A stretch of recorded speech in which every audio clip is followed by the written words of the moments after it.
Sede santos, esta é minha vontade. Sede santos, é o que eu mais quero. Olá, povo santo de Deus, bom dia com o santo do dia. Meus irmãos, hoje é dia 5 de dezembro e como todos os dias a igreja nos apresenta a vida, a história de um santo, que foi, é e será exemplo para nós. Mas antes de iniciarmos com a narração da nossa história, vamos pedir a Deus que nos abençoe, que nos ilumine, que nos guarde e na medida do possível também nos motive, nos inspire a viver como todos os santos, em especial o nosso Mestre, o nosso Senhor Jesus Cristo, que é o Santo dos Santos.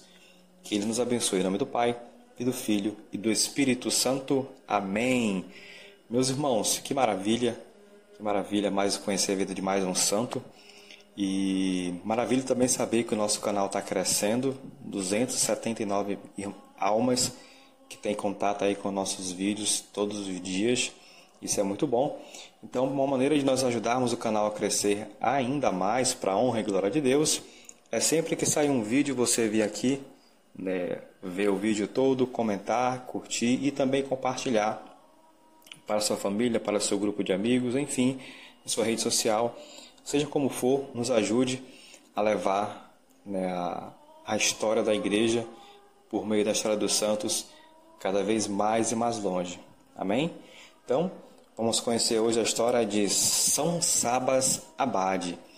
Meus irmãos, São Sabas nasceu no ano de 439 no burgo de Mútula, no território de Cesareia, Capadócia. Era filho de João e de Sofia, ambos considerados no país pela nobreza e pela virtude. Então, São Sabas, filho de nobre, O pai era oficial nos exércitos do imperador e comandava uma companhia. Dados certos distúrbios e citados em Alexandria, João para lá foi enviado e Sofia o seguiu. A estadia que foram obrigados a fazer em Alexandria obrigou-os a deixar o filho Sabas, então com apenas 5 anos de idade, sob a direção e os cuidados de Hermes, tio materno. O jovem Sabas, por mais paciente que pudesse ter sido, não suportou os maus tratos que a tia, mulher mal-humorada e de péssimo gênio, lhe proporcionou. Fugiu então, indo abrigar-se em casa de outro tio, o tio Gregório, irmão do pai, que vivia naquela época no burgo de Escondos.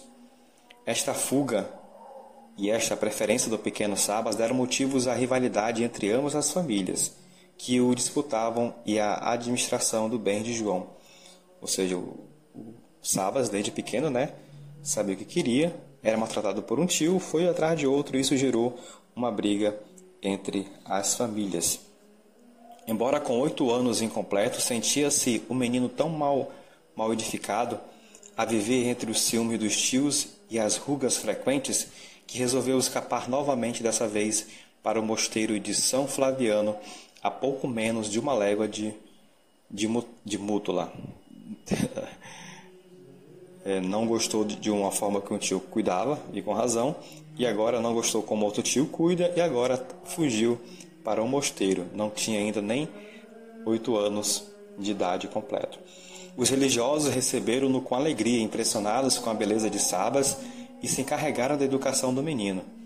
E o bom gênio que tinha, grande inteligência, a tendência para a virtude, a aplicação nos estudos e a inocência fizeram ver os monges, pouco depois, que, a continuar assim, um dia havia ele de ser grande na vida cenóbitica. Aquele retiro acabou por reconciliar os dois tios, e pois o jovenzinho resolveu, para que tudo continuasse em paz, não deixar o claustro. Ou seja, ficaram bem, então ele não escolheu nenhum nem outro. Decidiu ficar lá onde estava mesmo.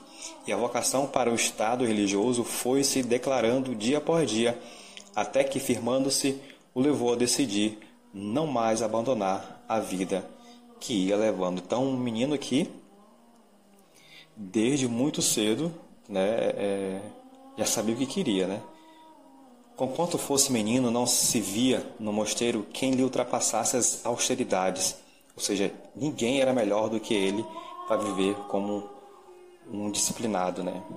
E nem na oração nem nada.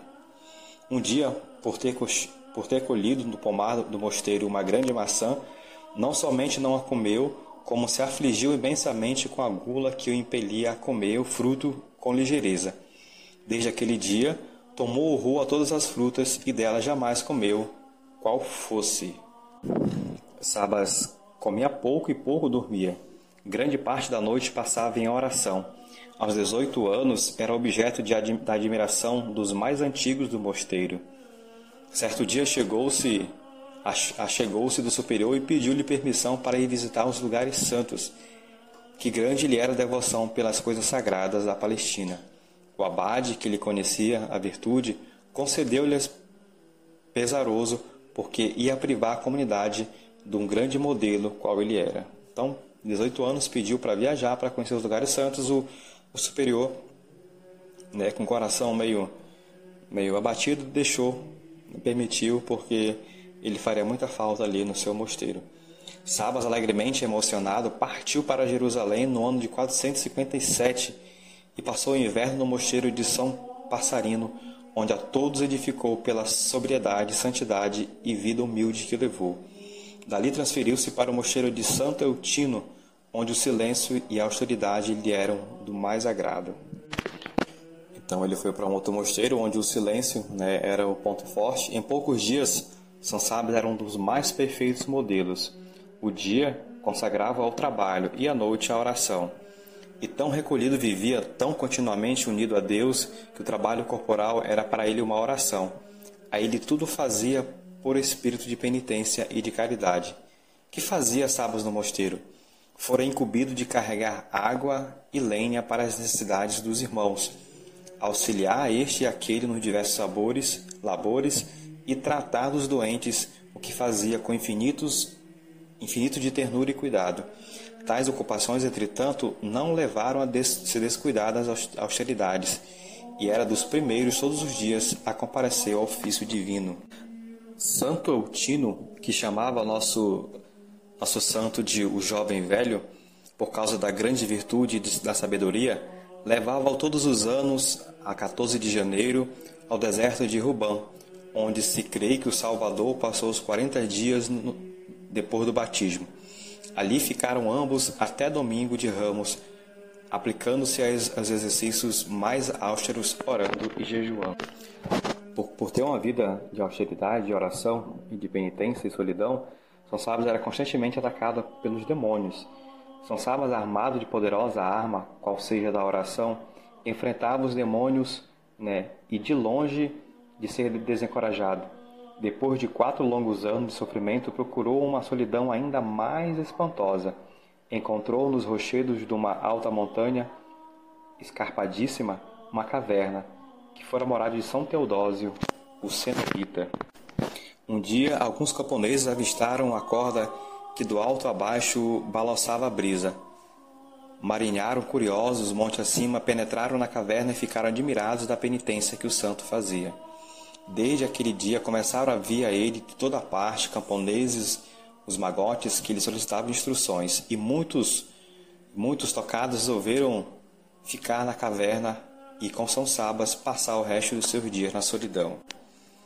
Quis o Senhor, afinal, recompensar o grande servidor. Sabas adoeceu.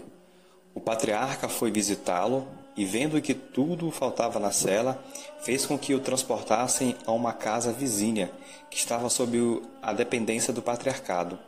Sabas consentiu unicamente por espírito de obediência, e, vislumbrado bem próximo ao fim da vida, deixou-se ficar a orar até que muito serenamente, morreu nos braços dos filhos. Era o dia 5 de dezembro de 541, e o santo estava com 92 anos de idade.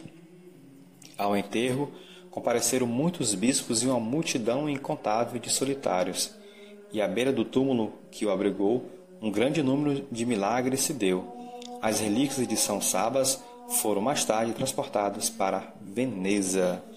Que história linda, meus irmãos. Confesso para vocês que eu tive que resumir muita coisa aqui, muita história bacana sobre esse santo homem. Fica aí para nós esse exemplo de São Sabas, que desde pequena, desde criança, já sabia o que queria, né? Uniu famílias, né? Não desistiu do seu chamado e que morreu com fama de santidade. Que o Senhor nos dê a graça de, ainda em vida também, nos aproximarmos, né, das virtudes heróicas de São Sabas. São Sabas, rogai por nós. E não esqueçamos, sejamos santos, pois o nosso Pai que está no céu é santo.